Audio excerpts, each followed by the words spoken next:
Nós vamos meditar nessa noite do versículo 1 até o versículo 18. Daniel 7, do versículo 1 ao versículo 18. Nós estamos em reforma, os irmãos já têm percebido as mudanças acontecendo aí desde domingo, né? E nessa nova ambientação de igreja também a gente acaba experimentando uma sonoridade diferente. A gente tem dificuldades no som, porque uma das coisas que o banco de madeira também fazia era reverberar o som, e sem a madeira a gente tem essa dificuldade do reajuste, né? Então nós precisamos esperar com paciência no Senhor, meus irmãos. Isso faz parte da reforma. Então fiquem tranquilos, vai ter uns ruídos mesmo. Se precisar, a gente desliga o som e vai sem microfone, vai dar tudo certo. Daqui a pouco a gente vai estar reunido na quadra também. Lá o espaço é diferente, o som é diferente, e a gente vai caminhando com a graça de Deus pensando nessas coisas. Daniel capítulo 7, versículo 1 ao versículo 18. Diz a palavra do Senhor: No primeiro ano do reinado de Belsazar, rei da Babilônia, Daniel teve um sonho, e visões passaram diante de seus olhos quando ele estava deitado em sua cama. Logo depois ele escreveu o sonho, fazendo um resumo de todas as coisas. Daniel disse: Eu estava olhando durante a minha visão da noite, e eis que os 4 ventos do céu agitavam o grande mar. 4 animais grandes, diferentes uns dos outros, subiam do mar. O primeiro era como um leão e tinha asas de águia. Enquanto eu olhava, suas asas foram arrancadas. Ele foi levantado da terra e posto em pé, para que andasse como um homem, e foi dada a ele uma mente humana. A seguir apareceu o segundo animal, semelhante a um urso, o qual se levantou sobre um de seus lados. Na boca, entre os dentes, trazia 3 costelas, e lhe diziam: Levante-se e devore muita carne. Depois disso, continuei olhando, e eis que apareceu outro animal, semelhante a um leopardo. Tinha nas costas 4 asas de ave. Este animal tinha também 4 cabeças, e foi-lhe dado domínio. Depois disso, eu continuava olhando nas visões da noite, e apareceu o 4º animal, terrível, espantoso e muito forte. Tinha grandes dentes de ferro. Ele devorava, fazia em pedaços e pisava com os pés o que sobrava. Era diferente de todos os animais que apareceram antes dele, e tinha 10 chifres. Enquanto eu observava os chifres, eis que entre eles subiu outro chifre, pequeno, diante do qual 3 dos primeiros chifres foram arrancados, e eis que neste chifre havia olhos como olhos de ser humano, e uma boca que falava com arrogância. Continuei olhando, até que foram postos uns tronos, e o ancião de dia se assentou. Sua roupa era branca como a neve, os cabelos da cabeça eram como a lã pura. O seu trono eram chamas de fogo, e as rodas do trono eram fogo ardente. Um rio de fogo manava e saía de diante dele. Milhares de milhares o serviam, e milhões de milhões estavam diante dele. Foi instalada a sessão do tribunal, e foram abertos os livros. Continuei olhando por causa do som das palavras arrogantes que o chifre proferia. Fiquei olhando e vi que o animal foi morto, e o seu corpo foi destruído e entregue para ser queimado. Quanto aos outros animais, foi-lhes tirado o domínio, mas foi-lhes dada prolongação de vida por um prazo e um tempo. Eu estava olhando nas minhas visões da noite, e eis que vinha com as nuvens do céu alguém como um filho do homem. Ele se dirigiu ao ancião de dias e o fizeram chegar até ele. Foi-lhe dado o domínio, a glória e o reino, para que as pessoas de todos os povos, nações e línguas o servissem. O seu domínio é domínio eterno, que não passará, e o seu reino jamais será destruído. Eu, Daniel, fiquei alarmado, e as visões que passaram diante dos meus olhos me perturbaram. Então me dirigi a um dos que estavam ali perto e lhe pedi a verdade a respeito de tudo isso. Ele falou comigo e me fez saber a interpretação das coisas. Esses grandes animais, que são 4 reis que se levantarão da terra. Mas os santos do Altíssimo receberão o reino e o possuirão para todo sempre, de eternidade a eternidade. Louvado seja o Senhor pela sua palavra. Nós já oramos com a Vaninha, que o Espírito Santo ilumine o nosso entendimento e fale aos nossos corações. Meus irmãos, esses últimos dias nos trouxeram essa grande aventura que é ser brasileiro. Começou o período de política partidária. Agora, desde o último sábado, se eu não estiver enganado, todos os políticos eles já podem fazer campanha, eles já podem pedir votos. E nós estamos imersos nisso. Nós estamos imersos, isso faz parte da nossa cultura, é ano de eleições, e nós temos que suportar isso. E é interessante porque há algo que se repete, né, nessa campanha eleitoral, que são promessas. Promessas que são feitas, né, e tantas promessas que vão mudar o Brasil a partir de 2027, que deixa a gente até um pouco mais esperançoso. A gente olha para essas promessas e a gente tem um sentimento lá no fundo de que a gente queria tanto que isso fosse verdade. Um dos jingles, né, de campanha aí que a gente está ouvindo já, tem uma frase, inclusive, dizendo assim: o futuro é glorioso, apontando para as promessas, para coisas que vão melhorar, que vão mudar no nosso país, mas a gente sabe, como brasileiro, experientes que nós somos, que promessas políticas são exatamente o que são, promessas políticas. Mas a palavra de Deus, em contraponto a isso, ela vai nos dizer, ela vai nos apresentar promessas que são cumpridas. Aquilo que Deus diz na sua palavra, aquilo que Deus apresenta na sua palavra, se cumpre. Quando nós lidamos com o futuro e olhamos para esse futuro a partir da palavra de Deus, nós encontramos a verdade, porque a palavra de Deus se cumpre. E eu não digo isso, meus irmãos, com demérito a nenhum dos candidatos, ok? Só para deixar claro. Eles podem lutar, eles podem tentar manter, cumprir os seus projetos, os seus planos de governo, mas nós sabemos que, de fato, a única palavra que se cumpre em verdade, com verdade, é a palavra de Deus. O futuro é glorioso, sim, mas não porque qualquer homem possa nos garantir isso, mas porque o Senhor prometeu que o futuro é glorioso. E o futuro que o Senhor tem para nós, ele é glorioso. E a visão de Daniel também já vai nos mostrar isso, né? Esse sonho que deixou Daniel perturbado vai mostrar isso. Onde nós estamos caminhando aqui no livro de Daniel. Os irmãos sabem que a nossa temática geral para o estudo desse livro tem sido Daniel e o governo de Deus. Daniel e o governo de Deus. E nós estamos vendo, né, através do levantamento e da queda desses reis, que o Senhor, ele governa sobre toda a história. Deus, ele é poderoso e ele está governando sobre toda a história. Todas as coisas estão debaixo, estão sob o governo de Deus.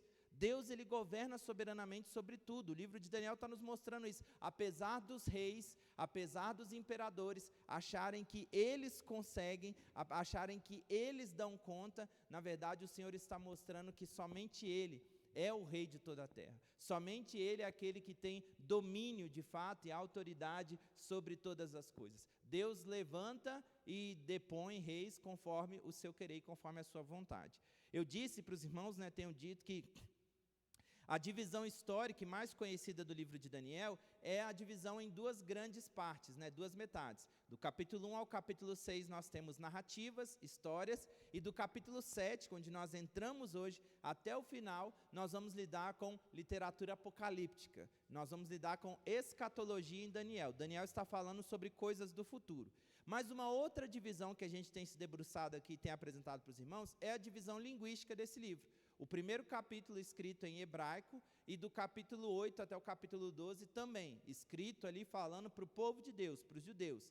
E dos capítulos de 2 a 7 nós temos esse texto em aramaico. E nós temos esse texto em aramaico naquela estrutura que a gente já apresentou, né, no livro de Malaquias e em outros livros também enquanto pregávamos, que é a estrutura de sanduíche. Então, o capítulo 2, ele espelha o capítulo 7, ou o capítulo 7 espelha o capítulo 2, os dois têm a mesma estrutura, o mesmo propósito. O capítulo 3 e o capítulo 6, e nós vimos, né, no nosso último encontro, né, que o livramento de Daniel da cova dos leões é semelhante ao livramento que Ananias, Misael e Azarias receberam da fornalha de fogo ardente, no capítulo 3, e nos capítulos 4 e 5 nós vimos dois reis, Nabucodonosor e Belsazar, sendo derrubados do seu orgulho, derrubados do seu trono.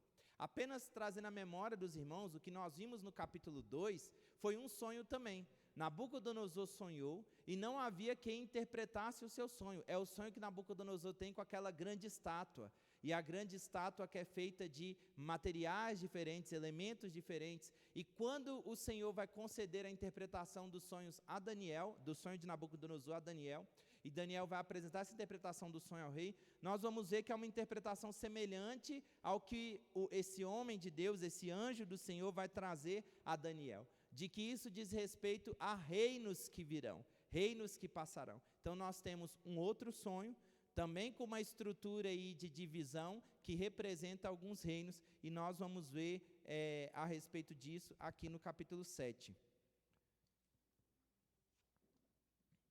Enquanto meditamos nisso, vamos perceber que o Senhor, ao mostrar a Daniel o fim da história, o fim de todas as coisas, vai garantir ao seu servo também que ele continua no poder e de forma definitiva. Deus continua no poder de forma definitiva. Mas até que se cumpra o dia de Cristo, até que se cumpra o reinado de Cristo, nós estamos ainda enfrentando essa guerra de culturas, né? Nós começamos o livro de Daniel olhando para esse conflito que existe entre viver na Babilônia, estar desfrutando de uma cultura maligna, de uma cultura contrária ao reino de Deus, e ao mesmo tempo lutar para se manter fiel ao reino de Deus, fiel à palavra de Deus, aquilo que o Senhor faz. E aqui na visão de Daniel nós vamos ver que esse reino do mal, né, esse reino do inimigo, ele vai imperando e ele vai trazendo algumas consequências, inclusive sobre o povo de Deus, mas há livramento no final, há vitória no final, há salvação no final.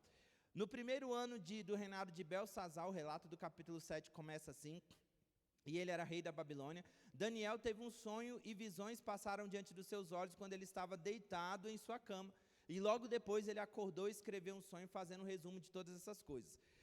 O primeiro ano do reinado de Belsazar, nós vamos ver que isso aqui possivelmente se deu antes daquele momento do capítulo 5. No capítulo 5, Deus mostrou para Belsazar que ele seria derrubado do seu trono, que ele não estaria mais no poder. Mené, Mené, Tekel, Parsim, as palavras que aparecem escritas na parede, que Deus diz: o reino foi tirado, o reino passou de você, não te pertence mais.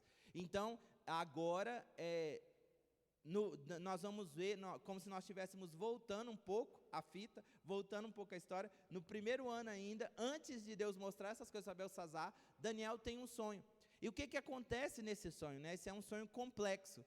É interessante, eu ouvindo o pastor Heber Campos pregando nesse texto, ele falando assim que essa é uma parte do livro de Daniel que a gente conhece pouco, né? A gente não ouve falar tanto do capítulo 7 até o capítulo 12 do livro de Daniel. Os capítulos de 1 a 6 são mais conhecidos nossos. Você já tinha ouvido falar na estátua de Nabucodonosor, você já tinha ouvido falar na cova dos leões, na fornalha de fogo ardente, em Daniel estando na Babilônia, né? E o famoso jejum de Daniel, a abstenção das finas iguarias do rei. Mas se perguntaram você assim, e a visão que Daniel teve dos 4 animais? Talvez a coisa fique um pouco confusa para você, porque a gente não ouve tanto falar desses textos na igreja, e isso é verdade, mas aí já fica a recomendação de quem vai preparar as perguntas no próximo mês para a gincana, leia os capítulos de 7 a 12, porque vai ter perguntas aqui nesses capítulos também, para a gente responder aí na nossa gincana da EBD. O que acontece no sonho de Daniel? Versículo 2. Eu estava olhando durante a minha visão da noite, e eis que os 4 ventos do céu agitavam o grande mar. Essa figura do mar, né, na Bíblia, e lá no livro de Apocalipse isso vai ficar mais claro para a gente. O mar, meus irmãos, ele representa tormenta, ele representa barulho, ele representa movimento, porque você não vai para o mar e você não olha para o mar parado.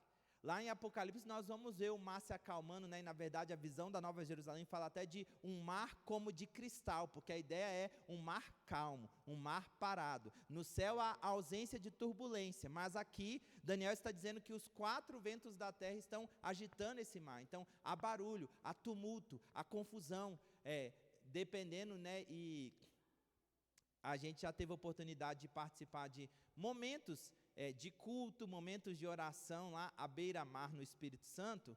Dependendo de como você está falando e de como está o mar, não tem como nem ouvir. Eu falei aqui do som hoje, eu já participei de culto lá à beira-mar, que a gente não conseguia escutar o que a pessoa estava falando por causa do barulho do mar. Ao mesmo tempo que o mar, né, e o vento que vem do mar é um recurso que foi utilizado, por exemplo, por Jesus para pregar para multidões. Jesus ele se colocou no barco para que o vento levasse a sua voz e as pessoas pudessem ouvir. Mas o fato é que essa figura do mar aqui, ela representa essa confusão, barulho, tumulto. Coisa que a gente também vê muito no período político, né? As musiquinhas de candidato, que é uma confusão danada, é barulho na rua, é bagunça, é gente buzinando, barulho. Esse barulho Daniel está vendo. E além disso, ele vai dizer no versículo 3, 4 animais grandes, diferentes uns dos outros, subiam do mar. Esse tumulto, esse barulho, ele também trouxe esses 4 animais. O primeiro era como um leão e tinha asas de águia. Enquanto eu olhava, as suas asas foram arrancadas, ele foi levantado da terra e posto em pé, para que andasse como um homem, e foi dada a ele uma mente humana. A seguir apareceu o segundo animal semelhante ao urso, o qual se levantou sobre um dos seus lados. Na boca, entre os dentes, trazia 3 costelas, e lhe diziam, levante-se e devore muita carne. Depois disso, continuei olhando, e eis que apareceu outro animal, semelhante a um leopardo. Tinha nas costas 4 asas de ave. Este animal tinha também 4 cabeças, e foi-lhe dado domínio. Meus irmãos, Daniel ele vai ficar extremamente incomodado com esse sonho, porque ele não vai ter compreensão clara das coisas. Mas aprove ao Espírito Santo, aprove ao Senhor, na sua inspiração, na inspiração da Sagrada Escritura, trazer para nós o conhecimento. No versículo 15 nós vimos Daniel ficar alarmado com essas visões, mas ele vai se dirigir a um dos que estavam ali perto nessa visão, e ele vai pedir explicação a respeito de tudo isso. E a resposta que ele vai receber no versículo 17 é, estes grandes animais que são 4 reis que se levantarão da terra, mas esses grandes animais que são 4 reis que se levantarão da terra. Vou parar aí no versículo 17, para depois eu trazer o 18 no outro ponto.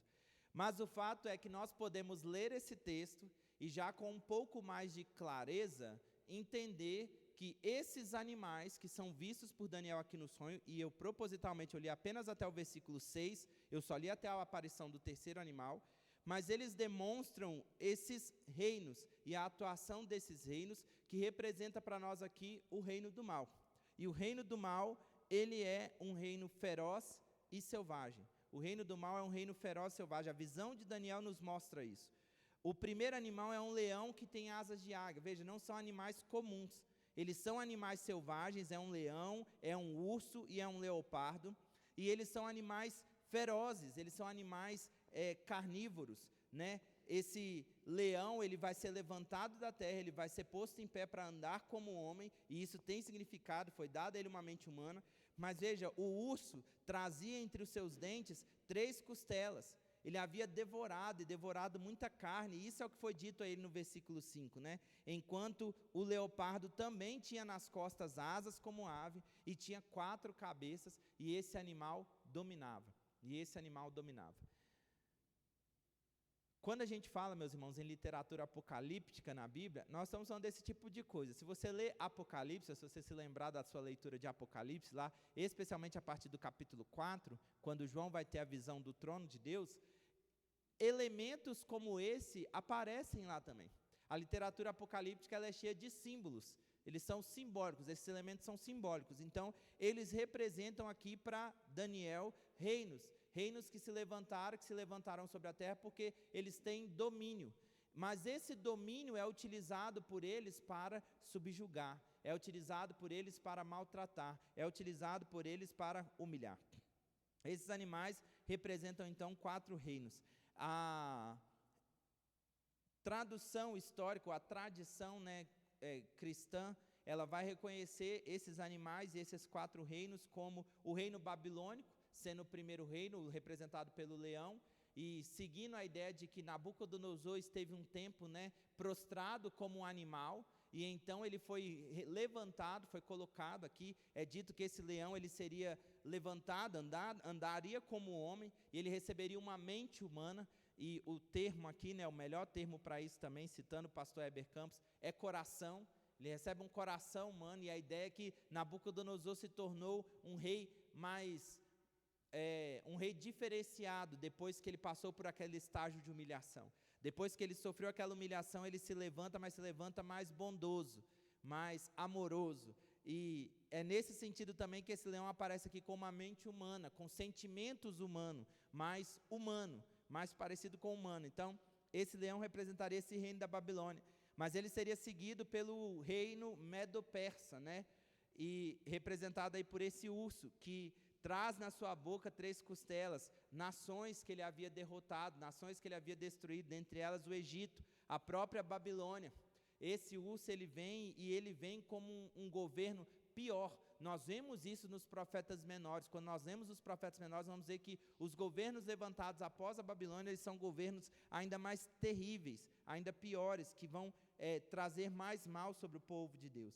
E por último, ou em terceiro lugar, o leopardo representa o reinado de Alexandre o Grande, o reino greco-macedônio. Então já é o período em que a antiga Grécia vai subir o poder e vai se tornar, né, essa nação que de uma certa forma conquista um domínio maior, um domínio mais abrangente, né? No versículo 6 diz que esse terceiro animal, ele teria domínio, e a Grécia é reconhecida como essa nação que, por ter subjugado outros e por ter dominado muitos povos, por ser vitoriosa sobre muitos povos, ela vai ter esse domínio, além de ter 4 cabeças, né?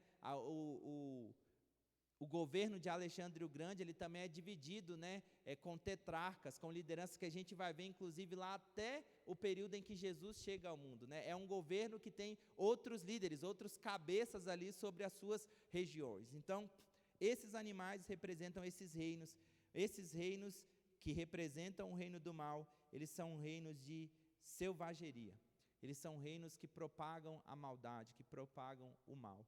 E, meus irmãos, é interessante, e eu estou fazendo empréstimo aqui de elementos da nossa cultura, porque eu entendo que isso seja importante para o nosso contexto atual, principalmente no Brasil, mas uma das coisas que os nossos políticos também trazem nas suas campanhas é informação. E que tipo de informação eles trazem? Das tragédias, dos abusos.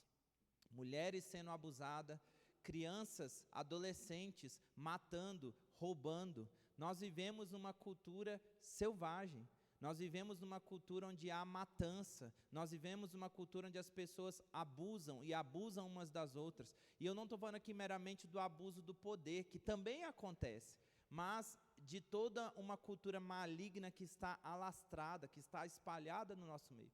Infelizmente, cotidianamente nós somos assaltados com essas notícias. E nós vemos que o mal tem dominado, o mal tem imperado, o mal está no poder. E eu não falo isso me referindo a um partido político exclusivo. Eu estou falando de uma cultura que está permeada na nossa sociedade. Basta você conversar até com não eleitores. Eu tive uma conversa segunda-feira com um grupo de adolescentes, na faixa de 12, 13 anos, e a respeito de dilemas morais. E as respostas que eles me trouxeram, eu até brinquei, falei isso com eles, né, uma brincadeira com fundo de verdade, assim, é por isso que o país está do jeito que está.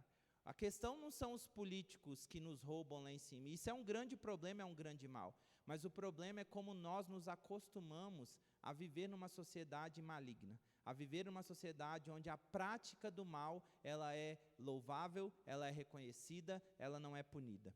Esses reinos, eles representam a força do mal, e o mal ganhando cada vez mais poder. Mas ainda vem uma coisa pior pela frente. O reino do mal, ele é feroz, ele é selvagem, mas o reino do mal, ele também é blasfemador. O reino do mal, ele é blasfemador. Versículo 7. Depois disso, eu continuava olhando nas visões da noite, e apareceu o 4º animal, terrível, espantoso e muito forte. Tinha grandes dentes de ferro. Ele devorava e fazia em pedaços, e pisava com os pés o que sobrava. Era diferente de todos os animais que apareceram antes dele, e tinha 10 chifres. Veja, nós não sabemos qual que é de fato o 4º animal. Daniel fala que ele viu 4 animais na sua visão. O primeiro era um leão, o segundo era um urso, o terceiro era um leopardo. O 4º animal, nós não é possível identificar ele, porque Daniel não consegue descrever. Ele diz que esse animal ele era diferente de todos os animais que vieram antes, mas a descrição que ele traz é algo muito terrível, porque ele fala que esse animal ele era terrível, espantoso e muito forte. Daniel está intensificando as palavras aqui para dizer assim, foram surgindo aqueles animais, o primeiro, o segundo, o terceiro, e quando veio o 4º, ele era pior do que qualquer coisa. Ele era muito maligno, ele era muito pior. E ele tinha chifres, né, 10 chifres. E essa figura do chifre, ela aparece nas Escrituras como uma figura de autoridade, poder. Ela representa essa ideia de poder, de força, de autoridade sobre outro.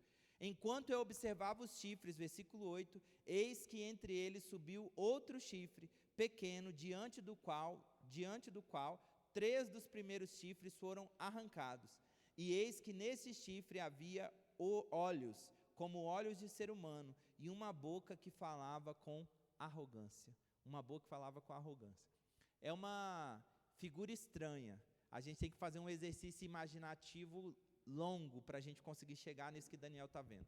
Ele vê um animal, esse animal ele é terrível, ele é espantoso, ele é muito forte, os seus dentes, são dentes de ferro, ele devora e pisa com os pés as coisas que sobram. Então ele está mastigando e o que está caindo da sua boca, ele pisa com os pés, ele esmaga. Imagina que cena terrível. Na sua cabeça tem 10 chifres, e enquanto Daniel está olhando para a cabeça daquele animal, esses 10 chifres, um novo chifre surge, tirando 3, um chifre vai se levantar e vai derrubar 3, e no lugar desses 3 que vai nascer esse chifre ele tem olhos, e esse chifre ele fala com arrogância. Tudo muito complexo, tudo muito estranho, mas o anjo já disse a Daniel que isso aqui representa um outro reino. E qual que é o grande império, o grande reino que vai se levantar depois do reino grego, do império grego liderado por Alexandre o Grande? O reino romano. E esse último animal na visão de Daniel, historicamente, meus irmãos, tradicionalmente, ele está representando Roma. E Roma é conhecida historicamente como aquela que matou os cristãos, que mastigou os cristãos, lançando muitos nas covas de leões, lançando muito aos leões para ser espetáculo para o povo. Roma é conhecida como aquela que pisou, que esmagou, que ceifou a vida de muitos dos nossos irmãos. Esse império maligno, mas que não é um império maligno apenas na sua força, porque veja, o que Daniel aponta aqui também a respeito desse império é que ele é um império blasfemador. Ele fala e ele fala com arrogância, ele se posiciona com arrogância, ele se posiciona sobrepondo, humilhando, trazendo ali vergonha, um tipo de vergonha. E nós estamos também vendo isso, e por que eu disse a respeito da nossa leitura desses reinos ser uma leitura tradicional e cristã, meus irmãos? Porque, biblicamente, nós não podemos afirmar que Jesus vai voltar amanhã, ou depois de amanhã, ou daqui a 100 anos, ou daqui a 150 anos, ou antes das eleições de 2030, nós não temos uma data precisa. Jesus deixou isso claro para nós. E pode ser que, devido à passagem do tempo, em algum momento da história da igreja, vai ser feita uma outra leitura a respeito desse texto, no sentido de o que esses símbolos representam, quais reinos esses animais representam.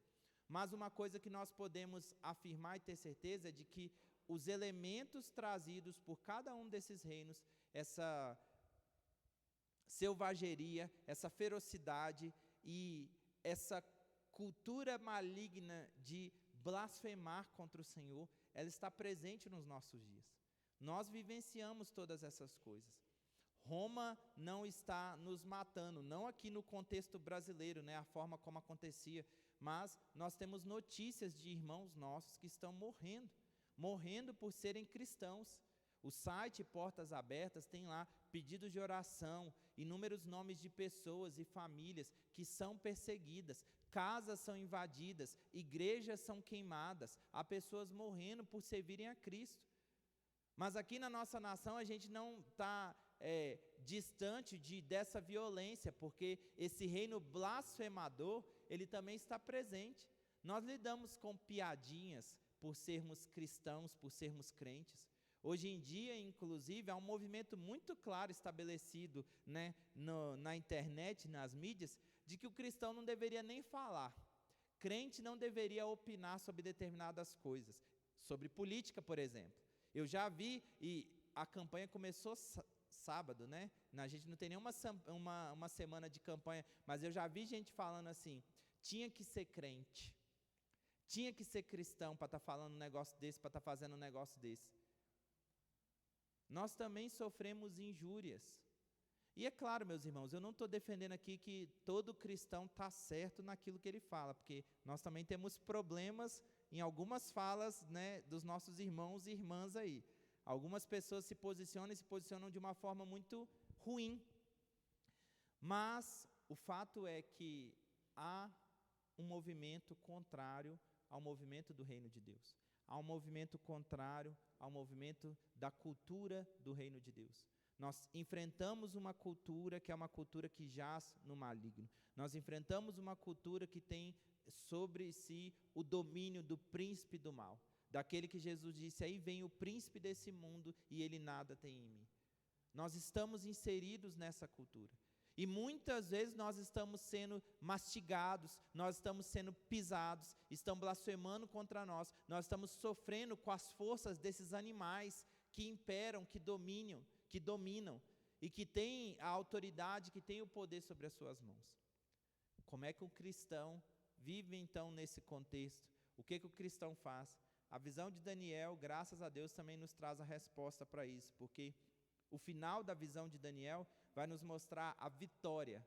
E aqui nós só estamos vendo a primeira parte desse texto, né? Nós vamos terminar esse capítulo na próxima semana e nós vamos continuar lidando com esses elementos da vitória de Cristo sobre o mal, sobre todas as coisas. Mas essa visão de Daniel vai nos mostrar que o reino de Cristo é um reino justo e eterno.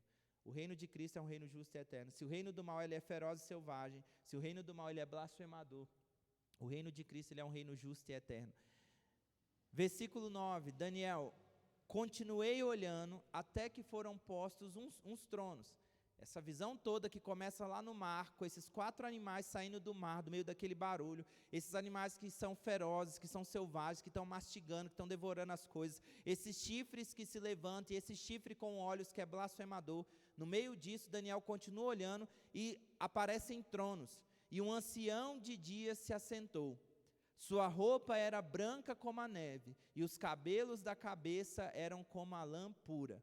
O seu trono eram chamas de fogo, as rodas do trono eram fogo ardente, um rio de fogo manava e saía diante dele. Milhares de milhares o serviam e milhões de milhões estavam diante dele. E o final do versículo 10 diz que foi instalada a sessão do tribunal e foram abertos os livros. Quem cresceu aí na igreja, né? Lembra que lá atrás, antes dos anos 2000, era muito cantado na igreja, pelo menos lá no Espírito Santo ficou muito popular, uma canção que dizia isso, né? O seu cabelo é branco como a neve, né? As suas vestes são brancas, seus olhos como chama de fogo. Mas veja a figura que Daniel está vendo aqui, é o ancião de dias, ele está sentado ali no trono, como uma figura de autoridade, como aquele que está no poder, como aquele que é governador sobre todas as coisas. As suas roupas, né, brancas e os seus cabelos brancos como a lã representam a pureza, e está aí, é a lã pura. Não há mancha, não há mácula. O que Daniel está vendo ali é algo que representa a pureza extrema. João vai ter uma visão semelhante, e a visão de João, para ele, é um raio de luzes, são pedras preciosas brilhando, é muita coisa acontecendo, mas representando esse grau de pureza, que é um grau de pureza elevado. Mas há fogo. E é interessante, irmãos, e é oportuno nós trazermos esse esclarecimento, que nós precisamos tomar muito cuidado quando nós pedimos a Deus que Ele derrame fogo, porque o fogo de Deus, ele é um fogo purificador, consumidor, e é um fogo que manifesta juízo de Deus. A visão desse trono deixa isso claro, porque o trono eram chamas de fogo, as rodas do trono eram fogo ardente, um rio de fogo manava e saía diante dele. Havia milhares e milhões de milhões, veja, tinha muita gente servindo esse rei, esse ancião de dias, tinha muita gente ao seu serviço, e foi instalada a sessão do tribunal. Então, esse trono é colocado para juízo, para manifestação do juízo de Deus. Foi instalado um tribunal. Agora, esses animais serão julgados. Agora a maldade será destruída. Agora a impunidade sofrerá finalmente a sua punição. Deus, ele é justo. Deus, ele é justo. Uma coisa, meus irmãos, também para nós refletirmos a partir disso aqui, que eu não poderia deixar de falar, muitas vezes a gente acha, né, e a gente até falou sobre isso recentemente na classe Catecúmenos também na EBD, que o inferno é o reino do diabo. O inferno é o lugar que o diabo domina e que o diabo vai atormentar as pessoas. O inferno é a manifestação do juízo de Deus. O Senhor sobre o inferno também é o Deus da justiça. Deus é quem julga todas as coisas. Deus é quem pune as pessoas pelos seus pecados. Deus, através da sua ira, e ai daquele que cair nas mãos desse Deus justo, desse Deus irado, ai daquele. Deus, através da sua ira, Ele pune o pecado. Ele pune o pecado e Ele extermina o mal. Por isso que esse trono ele está ali rodeado de fogo. O inferno também é o domínio do Senhor. O Senhor é o Senhor do inferno também, e Ele pune, e Ele castiga o nosso pecado. Veja, no versículo 11, Daniel vai dizer: continuei olhando por causa do som das palavras arrogantes que o chifre proferia. Ainda está acontecendo aquela cena ali, esse trono está sendo instaurado, mas o chifre continua falando palavras arrogantes.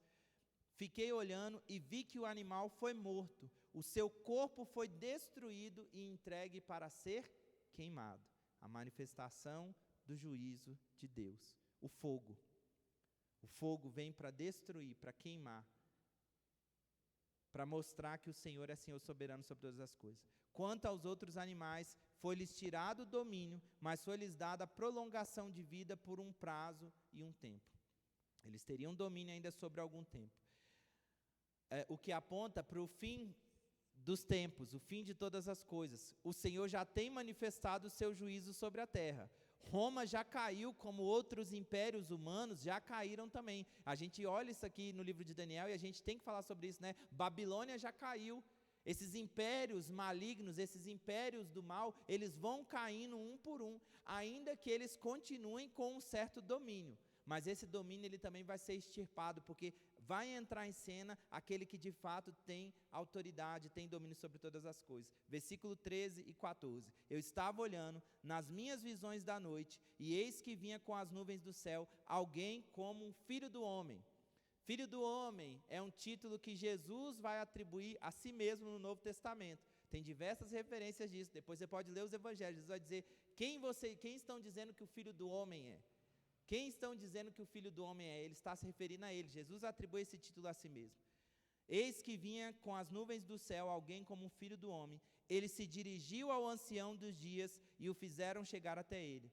Esse filho do homem foi-lhe dado o domínio, a glória e o reino, para que as pessoas de todos os povos, nações e línguas o servissem. O seu domínio é domínio eterno, que não passará, e o seu reino jamais será destruído. E agora sim, o versículo 18, que a gente não leu lá atrás, que o anjo vai dizer a Daniel, que é a interpretação dessa passagem: os santos do Altíssimo receberão o reino e possuirão para todo sempre, de eternidade a eternidade. Eis o governante verdadeiro, eis o governante real, Cristo Jesus. O rei exaltado, o rei que foi humilhado, mas que também foi exaltado, o rei que tem domínio sobre todas as coisas. Todos esses governantes, eles tinham uma proposta de governo mundial. Grécia fez isso, Roma fez isso, Egito fez isso, Babilônia fez isso. Eles queriam conquistar, eles queriam dominar sobre todas as nações da terra. Eles tentaram e nenhum deles conseguiu. Mas aos pés de Cristo Jesus, sob os pés de Cristo Jesus, debaixo da autoridade de Cristo Jesus, se reúnem pessoas de todos os povos, nações e línguas, procedentes de todos os cantos da terra. Ele é o verdadeiro, ele é o legítimo governante que governa sobre todo o mundo. Muitos tentaram ocupar esse lugar, muitos tentaram cumprir esse papel, mas ninguém pode tirar, ninguém tem poder para mudar a autoridade de Cristo Jesus.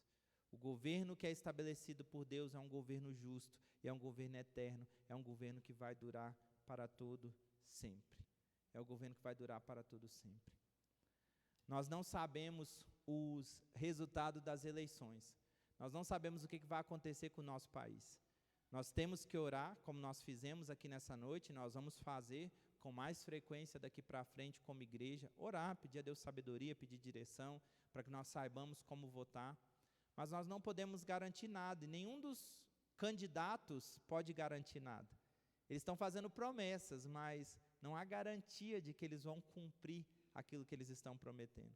Nós não sabemos qual será o resultado das eleições, mas nós não devemos nos perturbar com o império do mal ganhando força e crescendo, porque nós temos a certeza de que Jesus Cristo, o Rei da Glória, o Rei dos Reis, o governante eterno, ele se manifestará vitorioso sobre todo o mal. Vitorioso sobre todo o mal. Diante disso, nós podemos e devemos viver com esperança de um futuro glorioso, sim. Não porque há candidatos que estão nos prometendo isso, mas porque o bem triunfará sobre o mal. Cristo Jesus triunfará sobre o mal, triunfará sobre toda a impunidade, sobre toda a maldade. E de fato nós, reunidos com Ele, porque todos os santos do Altíssimo, os separados, os eleitos do Altíssimo, receberão o reino e o possuirão para todo sempre, de eternidade a eternidade.